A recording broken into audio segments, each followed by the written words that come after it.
You are now watching the No Cell Roundtable. Here are your hosts, Joe Monroe and Chris Sack.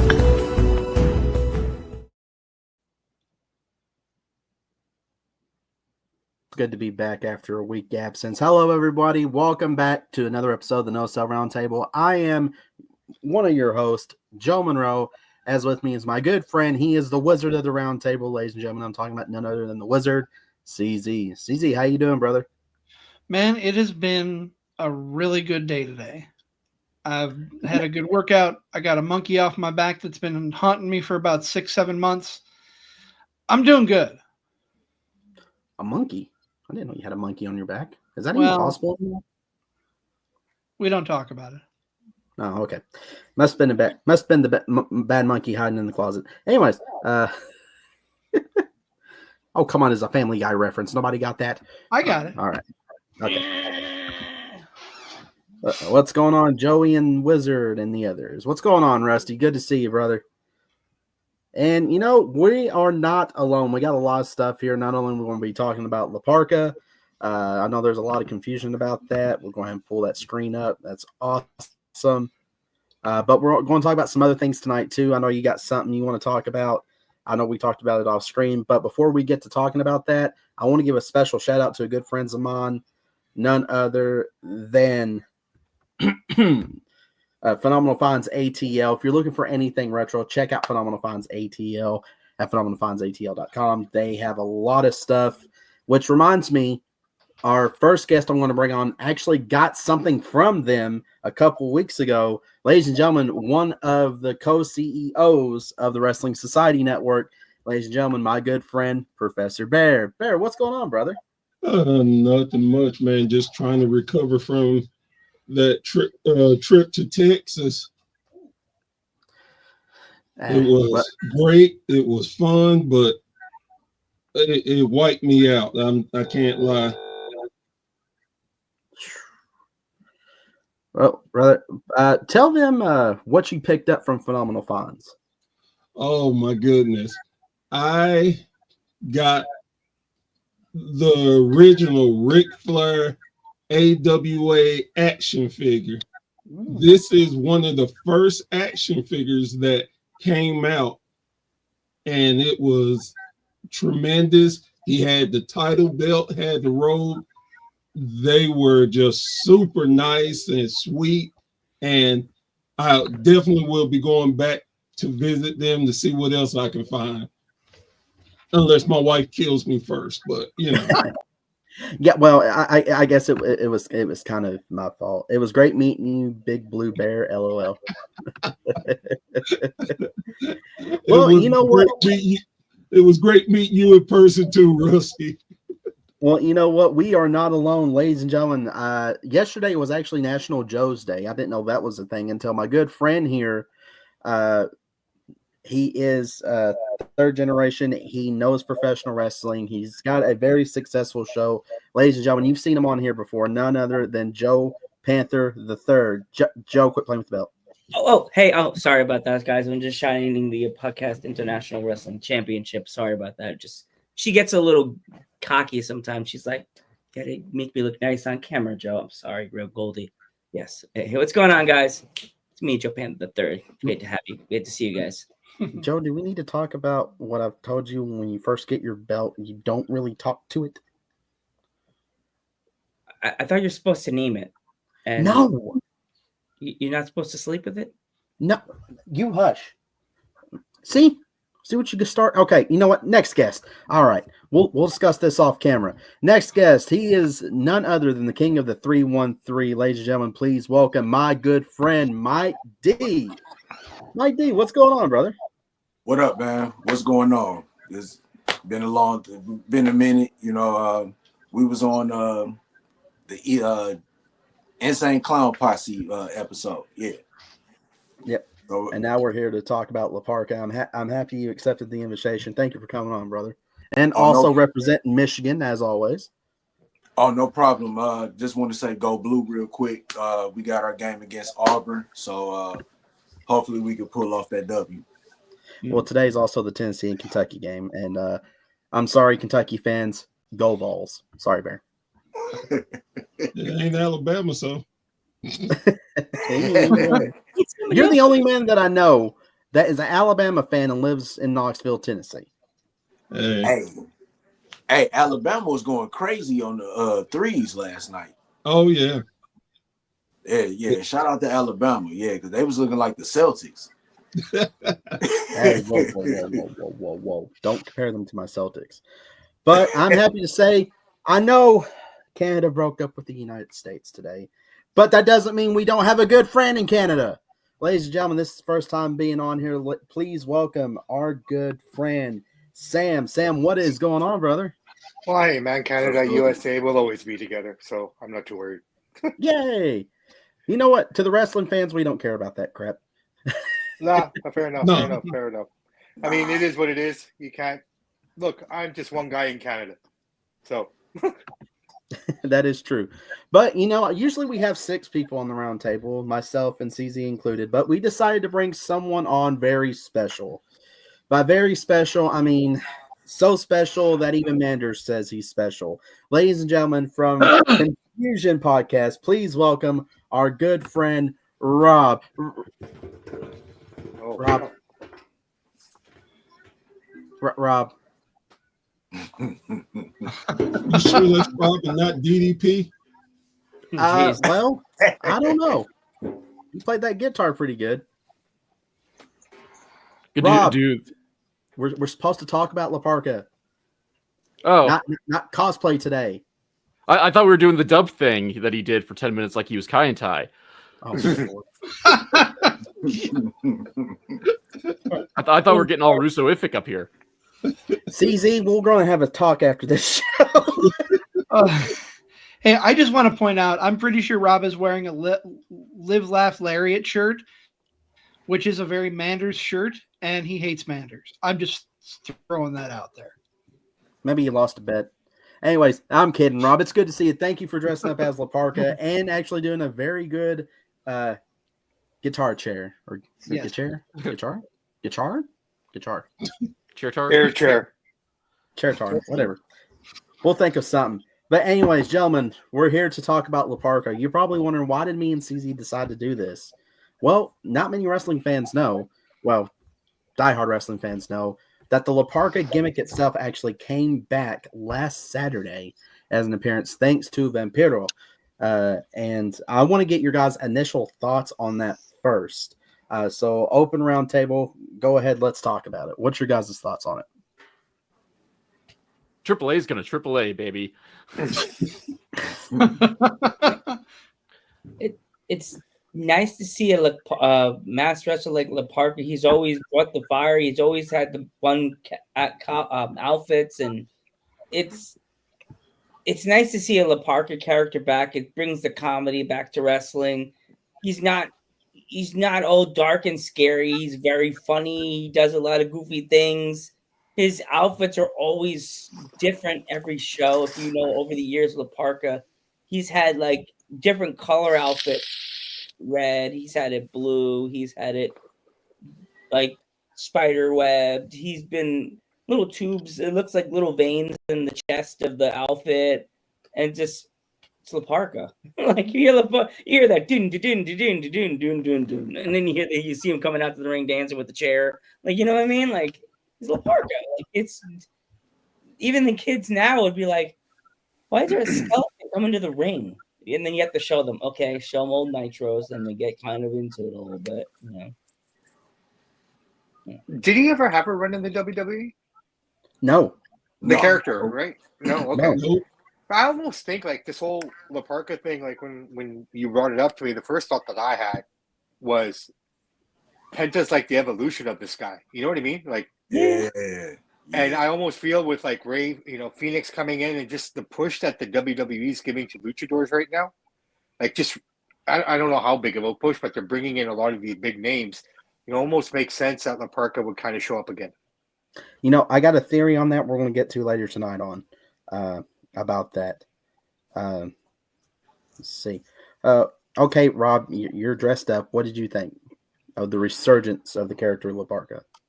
I'm of mixed thoughts of it. Like, one, I love the La Parka character.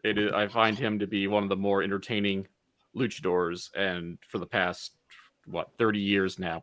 My biggest complaint, though, as far as I know, though, this new La Parka isn't part of the LA Park clan. It is a whole new, a whole other luchadore, which saddens me because LA Park, the OG, is still out there doing his thing somehow. I don't know how he's still doing his thing, and his kids have taken up the Park mantle as well.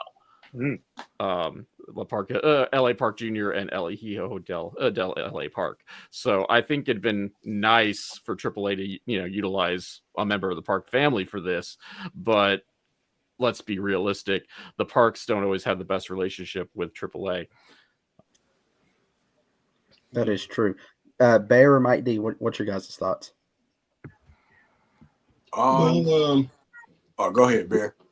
Well, with me, I'm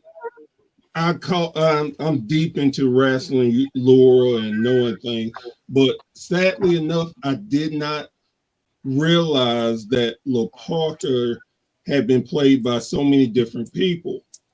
And I felt bad not knowing that because of the gimmick. Of course, like most, WCW was my first time seeing them and really enjoying the character work. Then when I saw it again, I was thinking, man, something cannot be right.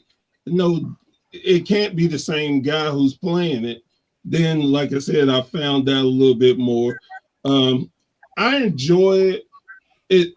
It's one of those things that if you do it correctly, it can go on forever and have such meaning to the La Parka name.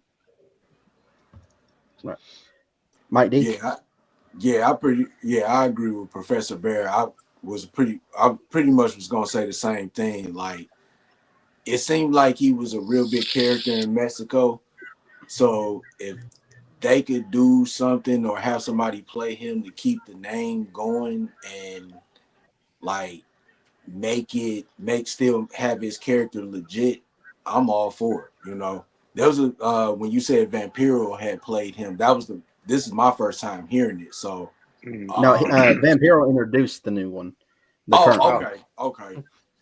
Yeah. So I think as long as they can keep the legacy going and people still love it, I'm with it. Right. Well, speaking of Vampiro, James Kendrick. Hey, James, how you doing? Vamp probably asked the family for permission to bring it back. That's probably, I hope so. I hope that's the case. But CZ, last but not least, the Wizard, before you cast Fireball on me, please don't. What did I do to you? Anyways, what was your first initial thoughts when you seen that? Because I know you messaged me right away, like, what? I'm having done some research. I understand why we're going with this. It makes sense, but I kind of agree with Rob. I don't know that permission was asked from the family, but I know Mexico and Lucha Libre has a huge traditional background of passing on the legacy of the character or of the persona to the younger generation in the family. Like Rey Mysterio technically is Rey Mysterio Jr. I believe he was the nephew of the original Rey Mysterio. Yeah, true. And LA Park is the original La Parka, like Rob said. But at the same time, I'm glad that the character has a resurgence and has some longevity to come back. It's neat to see, but I'm really on the fence because I feel like it bucks tradition a little bit. Yeah, I have to agree with you. It does buck tradition, and not many people. We'll go ahead and get to the next discussion here. Not many people know this, but in Lucha Libre, the characters, no matter who plays them, the characters are still alive. Like we just mentioned, Rey Mysterio is a great example of that. Blue Demon is another example of that. I would say probably some examples that's not maybe Ultimo Dragon. We probably will never see another one. But things in that nature that's in that culture of lucha libre, deep. I mean, real deep in that culture. And I know a lot of fans that aren't used to that. They're like, man, come up with. I've seen this comment plenty of times when that first came out. Man, come up with something original. I'm like, well, I mean, if you know the culture, they're technically doing it right. This is just the character. They're not meaning to, the guy that played La Parka in AAA, which we'll get to the difference between the La Parkas in just a moment. But, I know he passed away a few years ago. That's why they didn't have the La Parka gimmick itself there for the longest time. Now they feel like it's the right opportunity to bring it back. So would you all agree that it was a right time to bring it back? I mean, it is what it is, really. I mean, if he comes back this week or he comes back, later, it is, when is a good time to come back? Right? Especially when you don't really have much hype built up around it or anything, right? Like, I mean, I really didn't even know he came back till I saw it, right? Like, I didn't see any promos. I didn't see anything. So it's a surprise. I mean, yeah, why not? I mean, if you think about it, it's Lucha Libre characters. I mean, because of the mask, you can continue them. They never die. It's like watching The Simpsons, right? They never age. That's actually a great example. Right? I mean, these characters don't age. They just carry on.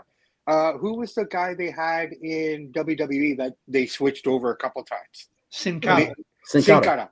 Right? They had the original. They got rid of him, and then they put one of the Camacho brothers in the mask.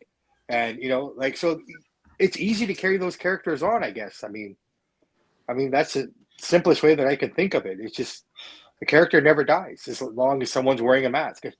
As soon as you're unmasked, then it's different, right? Right. Half the luchadors in WCW, that could have happened to them. We all didn't realize it when we were watching Nitro at the time. Well, that's it, right? I mean, half the time you don't. Well, I mean, at least you're looking so particular, because you think about it. Look at their costumes too. They're full body suits for most of them. Mm-hmm. So they're hiding all their ink. They're hiding all the little details that would separate them. It was kind of like, I don't know, when it was Undertaker versus Undertaker, you knew which one was the fake one.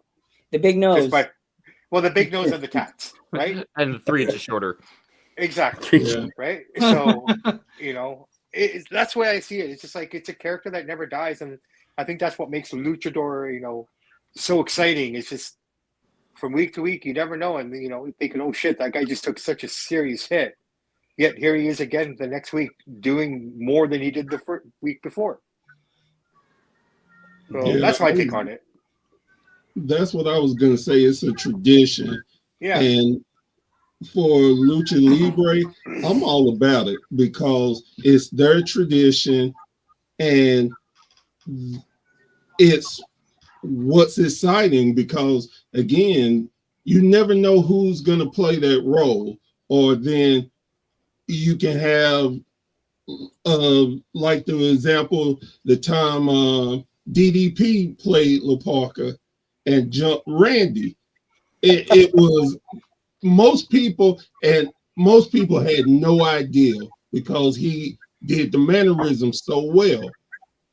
So it was good. It was a great surprise. It didn't hurt the character of La Parka any. So I think it's a good thing. Yeah, I think the best example is the Conquistadors. Yeah.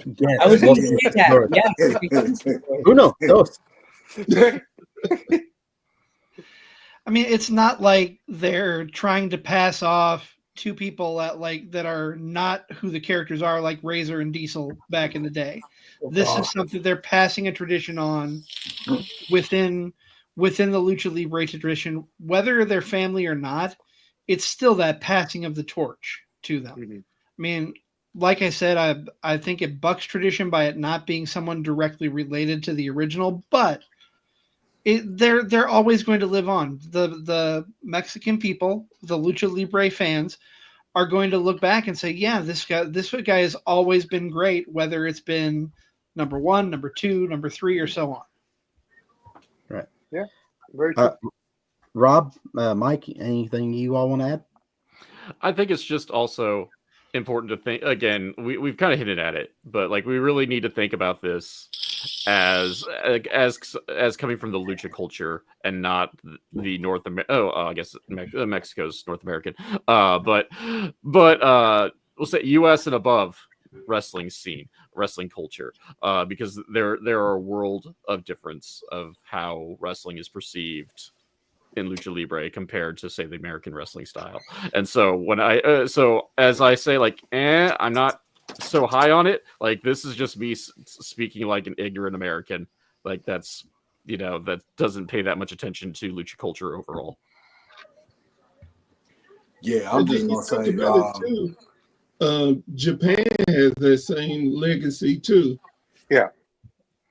I mean, Eddie Guerrero played, I can't remember the Tiger. character. Yeah, Tiger. There's been like 5 or 6 different Tiger masks. So it is what it is. And again, like I couldn't say it any better than Rob.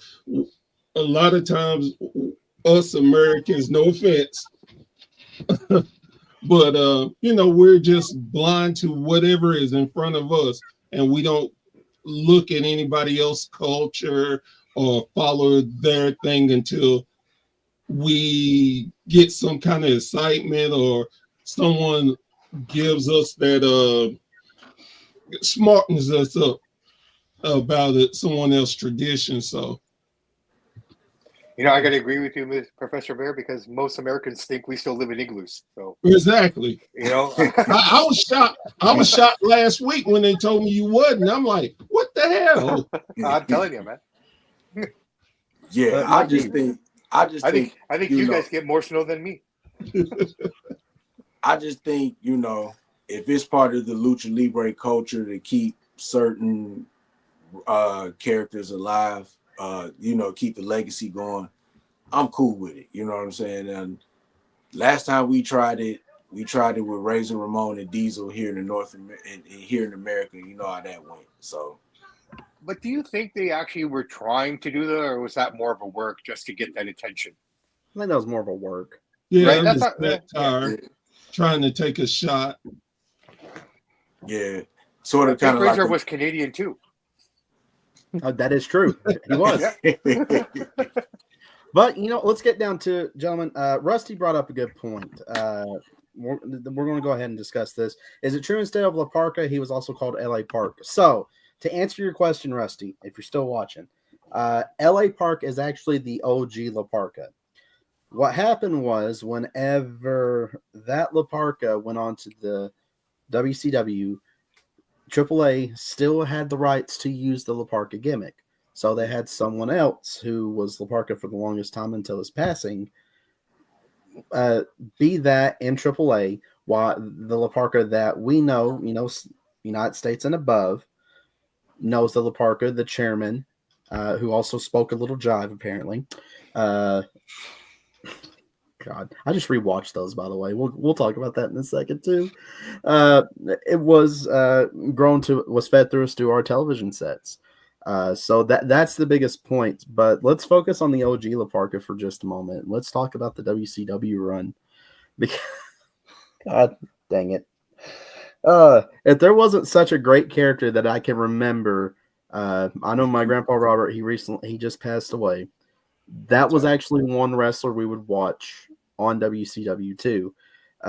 He goes, I really, he kind of sounded like Terry Funk. He was very soft spoken. He goes, I really love that La Parka guy. He's very funny and very kid friendly. And I'm like, yeah, he's the chairman. Rob, as you so kindly, can you show them what the chairman was again? Exactly. Thank you, sir. You got to bob your head too. Bob your head. I'm kidding. Baila, Parka, baila. That right there reminds me of my favorite moment with La Parka. When he took on Goldberg, he did his thing, did his dance, turned around, and Goldberg scared the hell out of him. And even Goldberg was smiling the whole time, like, I can't, I gotta go. But that was going to be my question right there. In WCW, what was your favorite La Parka moment? Yeah, I'd have to go with Professor, man. The whole Goldberg thing. I mean, just thinking about it now, maybe that should be Goldberg's retirement match. Oh,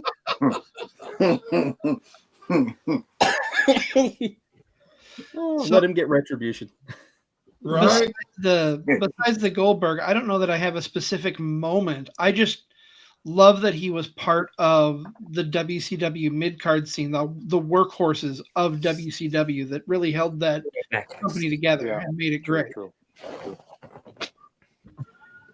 Very Yeah, true. same here. I don't have a specific moment. I just know that he was part of one of the greatest cruiserweight divisions of all time. Like, the Amen. cruiserweight division was almost as better as the main event matches. You know what I'm saying? Like, the stuff that they did in the ring, you know, La Parka, Rey Mysterio, Dean Malenko, you had so many different styles.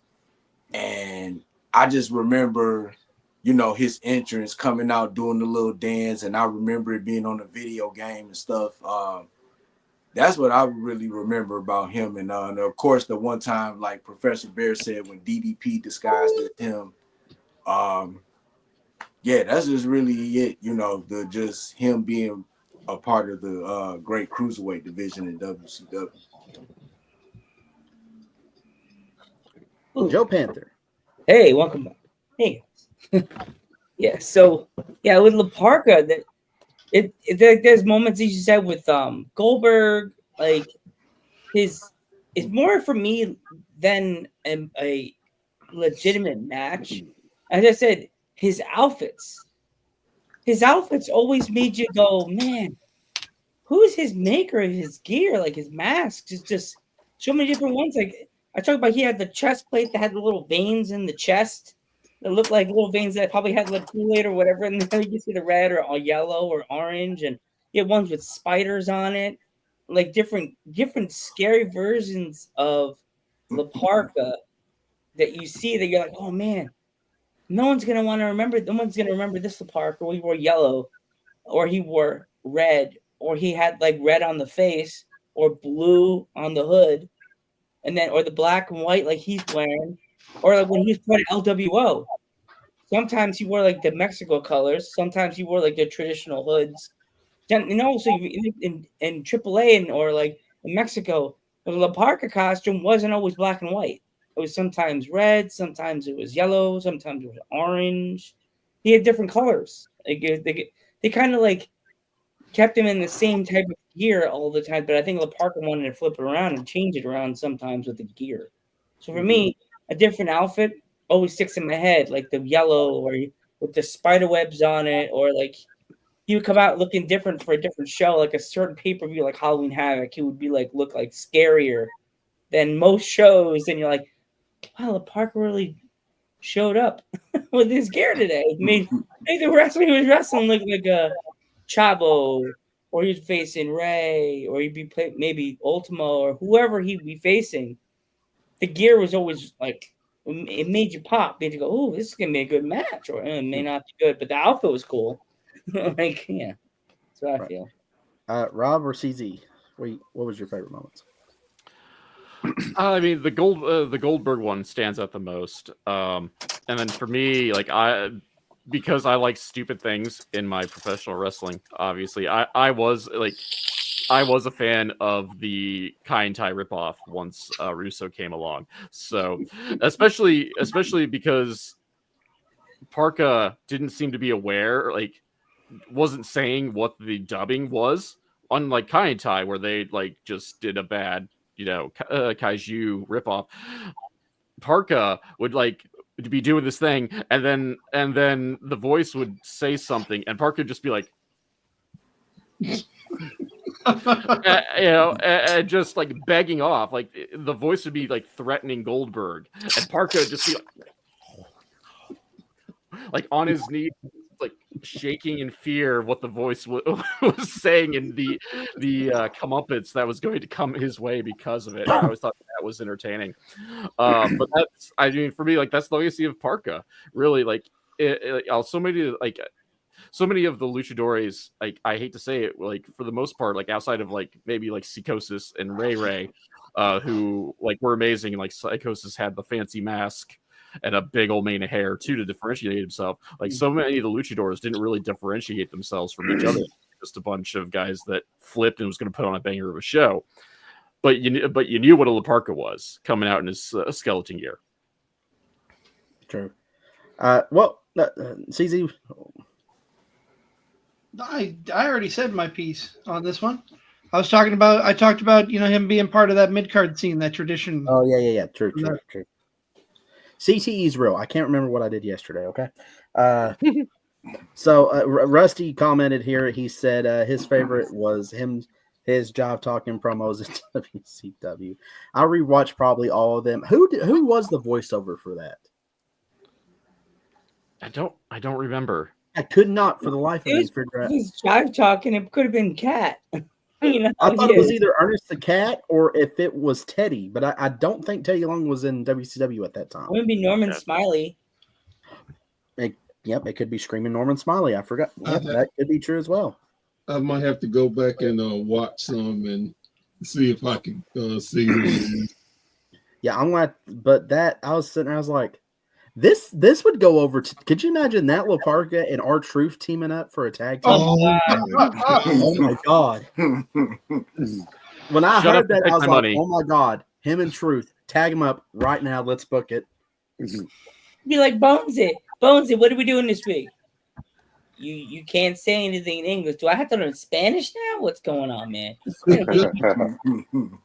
Or he breaks out Spanish and he's just like, oh, you all thought that I can't speak Spanish? I'm sorry. I don't speak skeleton. What are you trying to There you go. I can see going, more I have to appropriate. find the Undertaker to learn your language now? Like, No, what Truth would do, he'd start speaking French. Yep. That's true. Oh, good night, Irene. Oh, while all that's happening down in AAA, while WCW is happening, that La Parka was actually getting over pretty well, especially with the family-friendly fan base. You know, he came out to Michael Jackson's Thriller and got over. And whenever WCW went out, that La Parka was like, well, what's next? So he dropped his name. I think it was in 2003. He had to drop the name La Parka, and that's when he started going by LA Park. Then I believe it was 2010, and I sent this match to you all. We finally had LA Park versus La Parka. That match was not what I expected it to be. That was actually a pretty hard-hitting match, not going to lie. That was wild. That match was actually very innovative. I mean, sorry, if I may, there was this one spot in there where they went through a table that he's, put it up against the rope, put him through the table, then took that broken table and put it on another table and threw him through that. I've never seen that before, even to today. That shit was awesome, man. Like, I'm like, wow, that's innovative. Because even to this day, I've never seen that happen. Yeah, that's the thing people don't think about, especially as Parka aged. He moved away from what we call the traditional lucha style and become very much a hardcore brawler, which, I mean, makes sense. He has the chair with him, but he would have bloody brawls with anybody who would have it with him. I mean, most notably, in my neck of the woods, or at least area of expertise, during his stints in MLW, he had a banger of a bloody match with Jacob Fatu, which obviously Jacob Fatu can wrestle a broomstick and have a great match. And this was Jacob Fatu of 5 years ago, where he was moving, he was 60 pounds heavier and still doing all the stuff he's doing now. And it was just hard hitting, both men a bloody mess, and just, I mean, the remnants of weapons everywhere. It was just sheer insanity. Right. I got a chance to watch a lot of La Parka's matches, and I did not realize he was not the original, but he was the one that played the WCW. And I thought to myself, I'm like, why in the hell won't he just call himself La Parka? And not knowing the history. But man, yeah, hard hitting style, Jesus.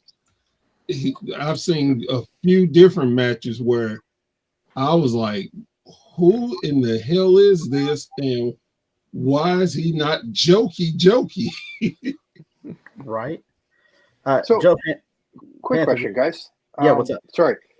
So Parka, when he was in WCW owned his rights then, right? To the name? Yeah, I think so. But I was going to ask this: I don't even think there was a La Parka figure, was they? Well, I'm not sure, because all I'm thinking is if that was the case, then when WWE bought them, wouldn't have all that gone to them? If they owned the name? Unless they had a direct deal with AAA, which they worked with AAA quite a bit back then. Maybe it went over to And I them think then. they Okay, did. carry on. Sorry. And then I was about to say a lot of the WCW rights they didn't renew, so Okay, that could be it also. All right, cool. But Joe Panther, I don't know if I sent it to you. Did I send that match to you? I didn't get any matches. Oh crap! Well, I feel like an idiot. It was the Triple Mania match with La Parka and LA Park. You probably know which one I'm talking about. Definitely gonna be watching that tomorrow Yeah. after we get out of work. Yeah, that match. Oh my god! Not even 2 minutes into the match, LA Park hits La Parka with a freaking chair. Oh Yep. god. Right across the freaking head. I'm like, God, okay, so this, as Ron Burgundy would say, boy, that escalated quickly. I mean, there's two La Parkas. What did you think was going to happen? Right? I thought they were going to have a dance off. Imagine. See, that's what I was imagining too. At first, that would have been the start of the match. Then it got serious. I think the match was supposed to be serious. I mean, it was for the name, it was for the mantle, it was for all the titles, I mean, it was the main event of for the show. Right? So, I mean, I don't know what the promos before looked like or anything. I mean, I just basically went into this match and watched it, and I don't know, man. It was hard hitting, man. It was just nonstop. I think what I found interesting was all the old guys standing around the ring. I'm still trying to figure that out, like what role these guys all played. Unfortunately, I had to watch it in Spanish, so I was trying to break it down as best as I could. So I don't know who those guys were. So I'm trying to figure out who all those guys were, and the one thing I think they could have done better was hide the spots. Like the one guy's holding the microphone out at the beginning, waiting for him to come and take it to talk. Oh yeah, yeah. Mike D, what did you think about it, man? Oh, it was definitely hard hitting. Kind of like what Sam said. It was kind of like hard to understand because the commentary was in Spanish. But when it kind of reminded me of Undertaker versus Undertaker a little bit. You know what I'm saying? Definitely hard hitting. Which one was the guy that had like his mask ripped off? Was that the original La Parka? Yes. Okay, all right. So yeah, like the table spots were crazy. The chair spots, pretty good match. Right. And Rob, you probably know what match we are talking about as a wrestling aficionado yourself. Did you get to watch that match? Not in recent memory. So I can't speak to it like everyone else does because my memory of it is a touch on the hazy side because it has been at least 6 or 7 years since I've last watched it. Well, if you guys want to, I am going to go ahead. I'm going to post the link right here in the comments section for those that want to watch this match. I'm not sponsored by CMLL or AAA or anything like that, but check it out. It's in that YouTube link. Actually, Mark put it up. Thanks, Mark. He actually did something right. But yeah, go check it out. But y'all. Well, Conan was on commentating too. That was cool. Yep. I noticed that Conan was on there. Let's see. What?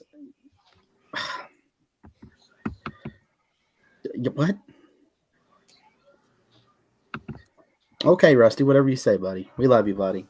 But as we know, LA Park ended up winning that match. Spoiler alert. And he could have kept the name, but he's like, nah, I'll stick with LA Park.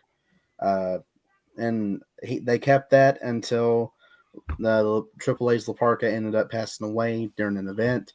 Actually, LA Park was part of that event too. Just a missed dive, and he didn't pass away right then, but due to the injuries 3 months later, he ended up passing away. Then we're up to current. Triple A's La Parka is back. LA Park is still going at it till this day.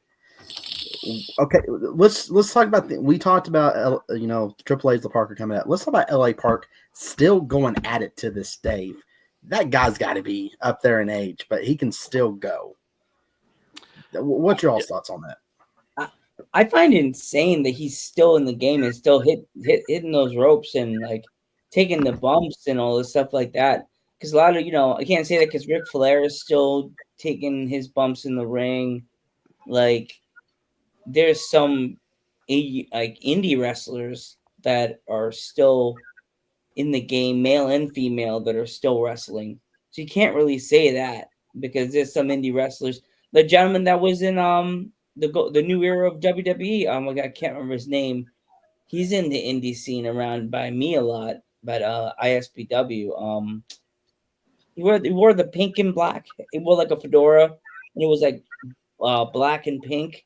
What's his name? Domingo. Like he was like the Latin lover kind of guy, right? Yep. Yeah. I know. And Butch is still in the indie scene around by me a lot. Yeah. Well, I mean, there's a lot of guys that are in the indie scenes and stuff, and the way I see it, the way Lucha Libre is performed, anyways. I mean, it almost makes sense that these guys go to a hardcore style to slow down because they can't pull those spots anymore, right? And it's probably saving their body. Ironically enough, I think maybe it's saving their body more by changing up their styles, right? Yeah. I look at them as the Mexican Terry Funk because Terry kept going. I mean, hell, his brother just did a hardcore match in his honor, and he's 80. So, there are a lot of wrestlers who they don't know any different. That when they stop, that's going to be the end of their not just career, their lives, because that's all they've known for so long. I think old school wrestlers lived the life. They lived the gimmick. They lived it all. I mean, I think everything changed in wrestling with the advent of like the Edge and the Christians that started coming into the game. They weren't a part of that drinking culture, the pill culture. This is before PlayStations and stuff, right? These guys would go back to their hotels and read. And, the older guys would be like, well, what are you guys doing? Whereas now they're all PlayStation kids, right? No one goes out to drink after anymore. They don't have those big things anymore. So it's a completely different generation of guys, right? You're right. And those older guys, I mean, think about that movie, The Wrestler, Randy the Ram. I think that sums it up the best. Exactly. And then you think about how much money they didn't get to compare it to today. You can wrestle for 20 years and retire very comfortably. Yeah. Back then, you didn't have a choice. If you wanted your family to eat, to pay bills, you had to do it. So yeah, they're all there. Yeah.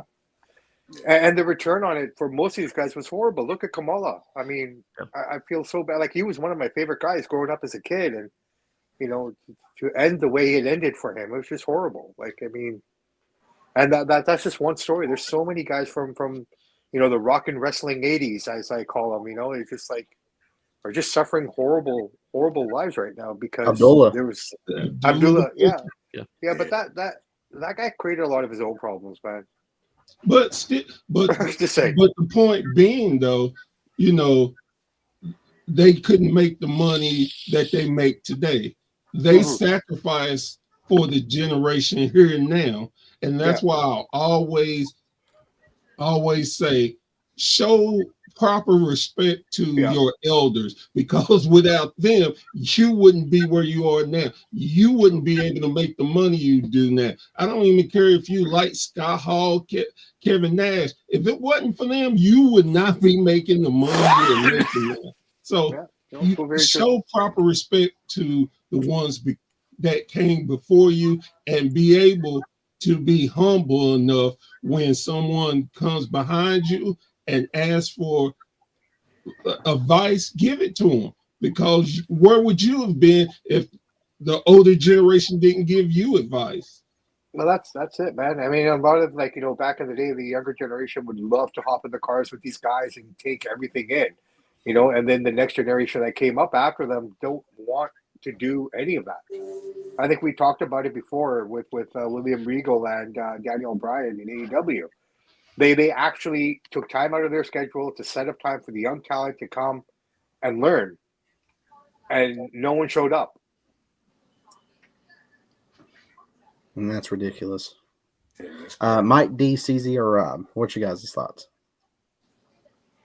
Well, I mean, as I said, like it's amazing he's still doing the things he's doing at his age.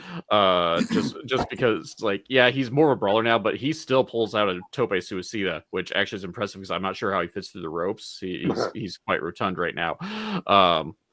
But we brought up like the age thing, and really, like, I mean, we brought up in the American scene that there are a lot of examples of guys that are in their 50s above that are still out there hitting the roads doing stuff. I mean, Ricky Morton goes viral like every other month doing something random, whether it's a destroyer or just some other like spot that's done by people 30 years younger than him. It's no different in Lucha Libre, where a lot of the guys, as long as they remain on good terms with the promoters, will maybe get a training gig, but they'll still be out in front of the cameras, still be out in front of the crowds, doing their thing. I mean, we're still seeing the OG Atlantis out in CM.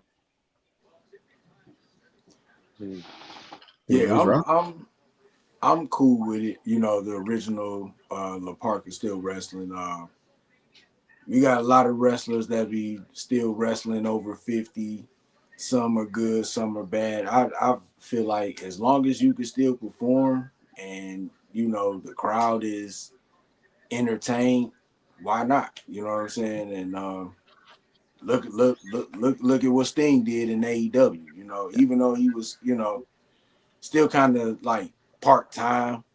When he was in the ring, he had good matches. So yeah, And he gave back. Yeah, And so I got no problem. I got no problem with any wrestler over 50 that's still wrestling. If you can still do it, hats off to you. yep. Make that money. And I want to throw out there, in the case of Parka too, he is he's not just going out there and living off the name. Like, he's going out there and he's trying to boost his kids up too, because both two of his children are wrestlers as well, have taken up the LA Park mantle as well. Yep, that is true. That is true. Well, that's all we're going to talk about La Parka. But CZ, you have something you want to bring up that a fellow YouTube channel put out yesterday. Yes. Watch Mojo put out the top 10, in their opinion, wrestling WWE video games of all time. And I've got the list up on my phone. I watched their video. It's a solid list. I can't argue with it. And if you want, I can run down what the 10 are, or if you just want to throw out your favorites, we can go whatever way you want to go, Joe. Yeah, let's go ahead and run down the 10 if you don't mind, sorry. All right. So number 10 is WWE 2K19, which came out in 2018. Number 11 is WrestleMania 2000, which I definitely can't argue with that being on the list. And then WWE 2K14, which I believe was the first 2K game for WWE. Right. SmackDown versus Raw 2007. WWE 2K24, so last year's edition, which I thought was really good. WWE SmackDown Shut Your Mouth. Oh, sorry, my phone jumped on me. Number 4 was WWE SmackDown 2 Know Your Role. The SmackDown series was just excellent. SmackDown versus Raw 2006. WWF No Mercy. And the number 1, SmackDown Here Comes the Pain. Which I don't know that I can argue with that list at all. I would probably switch around No Mercy and Here Comes the Pain. I think I would have switched. I would have tried to include WWE 13 in the list. And just because it was like one of the first like full-on themed like Legends section, rather than just rando guys they had under contract. And the gameplay was good too. That's when they did the Attitude Era gameplay, wasn't it? Yeah. Wasn't that the one they had made Legends of WrestleMania, and then you could add your wrestler from Legends of WrestleMania to that one? That was 2009. That was Yeah. SmackDown Raw 2009. But I remember one of them. You could use the SmackDown wrestlers from that game if you connected somehow, and game wrestlers from SmackDown game you could actually wrestle in, or your creator wrestler could wrestle in Legends of WrestleMania. You create a character. I had to change my guy. I gave him puffy. I gave him the puffiest Latin hair I can. I gave him the cool streamer pants, half streamer pants. I was like, I make this boy look realistic, like he's in the '60s, or maybe in the '80s. Give him an '80s outfit and make him look like he was in the 2000s. Got to change his gear a little bit, but it messed it up when he went back to the SmackDown game because your gear had the streamers, and I was like, oh, why? No. And Rusty, you are right. I have every game. Right. Mike D, Sam, what do you guys think? I'll be honest, man. Video games are just I love video games. I just don't have time anymore. I really truly don't. I have the last 3, not the new one, that I still have in the cellophane. I haven't even opened them. That's how much I know I get them, but then I never play them. I just don't have time.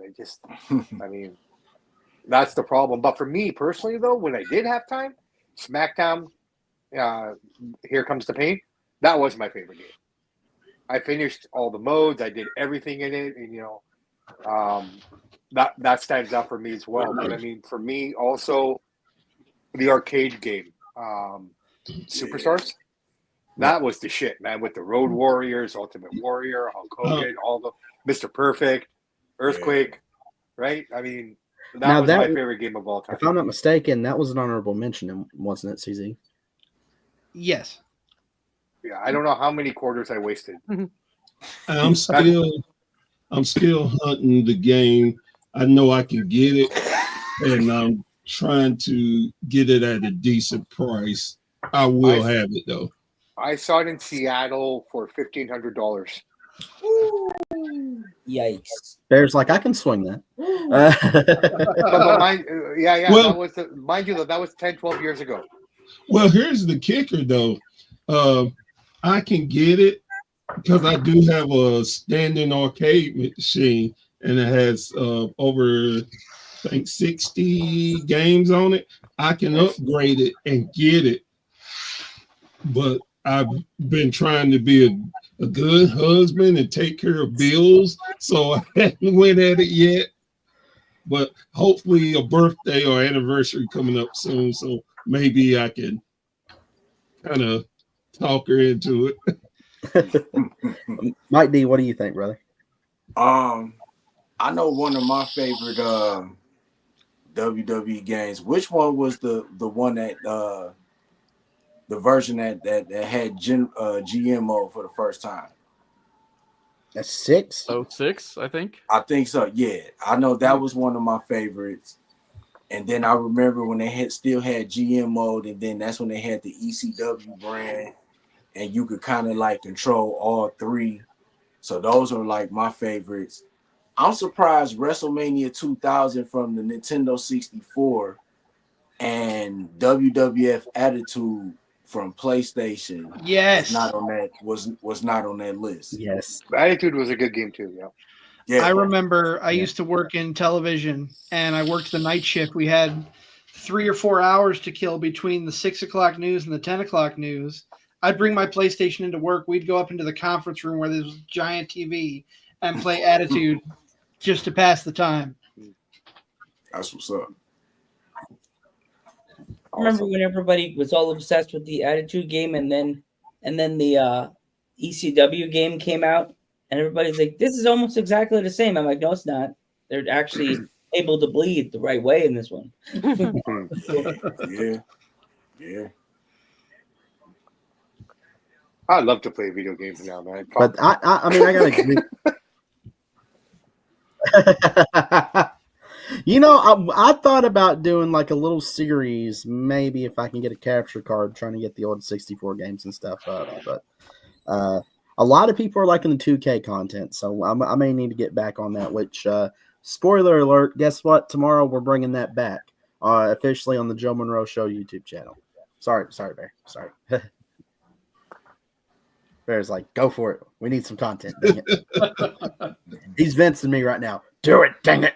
We're loud, pal.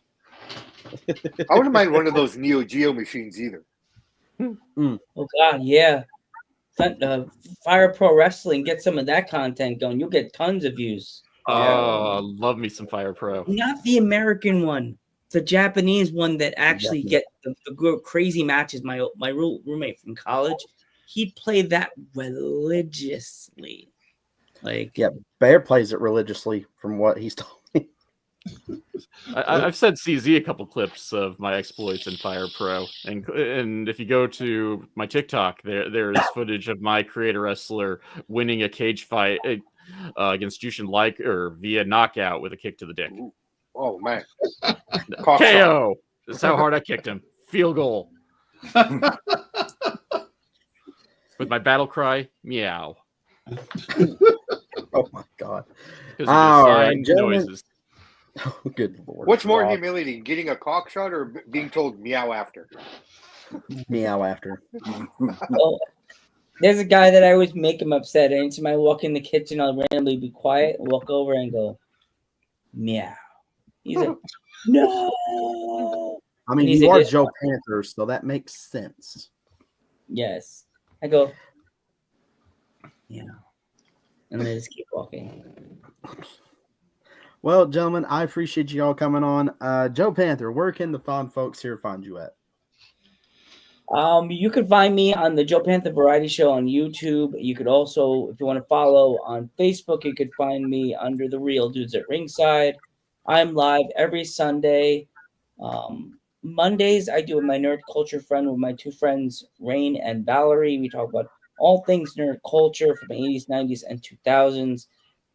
The April 1st, and no, this is not a April Fool's joke. I will be interviewing one of the ECW originals, Angel.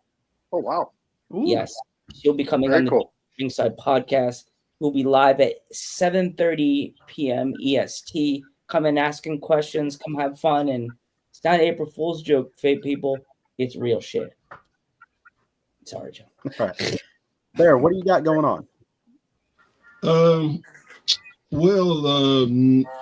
Tomorrow on the B&B show, we're going to do the top 5 wrestlers who should be in the Hall of Fame now. So definitely check that out. And please, I know everybody has their guy, so call in and let it be known. Bad news. Well, I'm going to let it be known right now. It's La Parka. Of course. Hands down. All right, Mike D, what you got going on at 3-1? Oh, bad news. Ooh. You know what, man? Just I've been working a little bit on the storefront. Just trying to, do tweak some stuff up, but hopefully I had that up soon. Got a new shirt that's coming, so I might put that on social media. It's gonna be a different color, so keep y'all posted on that. But other than that, just find me on Facebook, TikTok, Instagram, YouTube. We just hit the 1.4 million views mark, so happy about that. Thank you. And we pushing 4,400 subscribers, so just thankful for all the subscribers and all the views. That's all. Right on, man. And Sam, what you got going on, my friend?